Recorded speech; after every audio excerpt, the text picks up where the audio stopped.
Hey guys, it's RiatsBoy89 and today I'm gonna be watching this video called Try Not to Suffer Hardest Edition. And well, I'm already scared because I'm really bad at not suffering. I mean, like, I suffer at everything. But hey, yeah, let's get on with the video, shall we?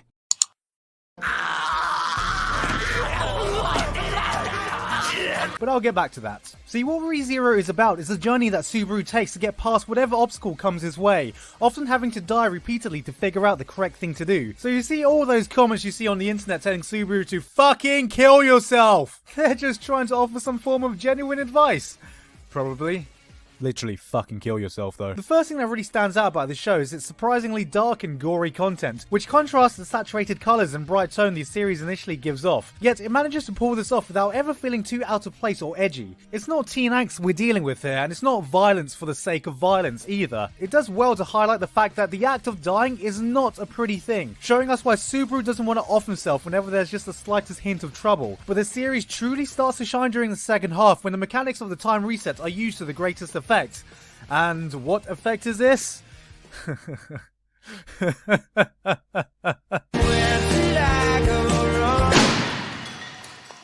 ReZero does a wonderful job of setting up the worst possible scenarios for Subaru to go through, as we see him suffer episode upon episode with seemingly nothing ever going right for him, and every decision he makes leading to more despair, which is luckily signalled by a very useful sound effect every time something bad happens, in case the viewer couldn't tell that the bloodied corpse on the floor with his guts spilled out everywhere is probably a sign that something bad is about to happen. But thanks for letting me know anyway, anime. It was really useful.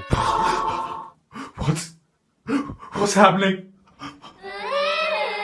No. No! It's all about the suffering that Subaru goes through because people he cares for are murdered, tortured, and he goes through some horrific events. And it works because thanks to the time reset, you can put your character through multiple traumatic events with no consequence to the overall plot. And ReZero definitely pushes this concept to the limits. Every mechanic is present to invoke the most drama possible, leading to some very emotional and shocking moments throughout the show. Because even though we know that everything can be reset upon death, it doesn't detract from the fact that Subaru has to experience all these things happening to him, and that everyone aside from him doesn't know that the events can be reset, as this is their reality and they act that way. So while the mechanics do work like a game, it certainly never does feel like one, as it's never as simple as just pressing a reset button on the menu. We really feel for him as we essentially see a character mentally and physically beaten down repeatedly. But it does make for one hell of a gripping ride. Yes, as far as characters goes, most of them had their own unique quirks and tropes that were nothing that we hadn't seen before, but the variety of character interactions were enough to keep them from being bland and unforgettable without the need of being fleshed out. But Giguk, isn't Rem best girl? How dare you not recognize the brilliance that is Rem? Rem is life, Rem is love, just look at her! ReZero, more like Rem Zero, am I right? Well, of course Rem is best girl. She is winner by fucking default because no other character even had the chance of doing something of any significance apart from her. Which is a shame because the cast was filled with plenty of as interesting, if not more so, characters that never got the same amount of screen time as Rem did. Besides, the amount of Beatrice we got in the second half of the show was disgustingly non-existent,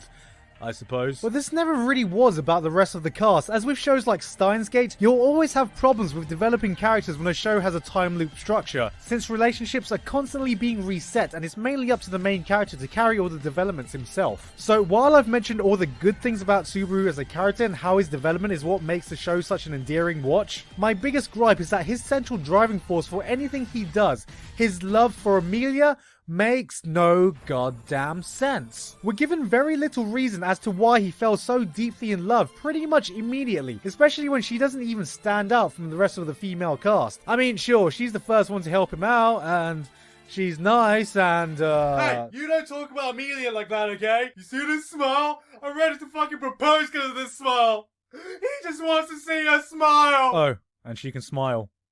Fucking yay. It's a problem because pretty much every action he takes in the entire course of the series revolves around her. He blindly white knights her harder than a horny teenager at a gamer girl convention, and because of this the final few episodes of the show suffer, as instead of building up to a proper emotional climax, it kinda just feels cheesy and forced. And are you an absolute fucking idiot, Subaru? Overall though, ReZero was an enjoyable ride throughout and one I definitely recommend watching.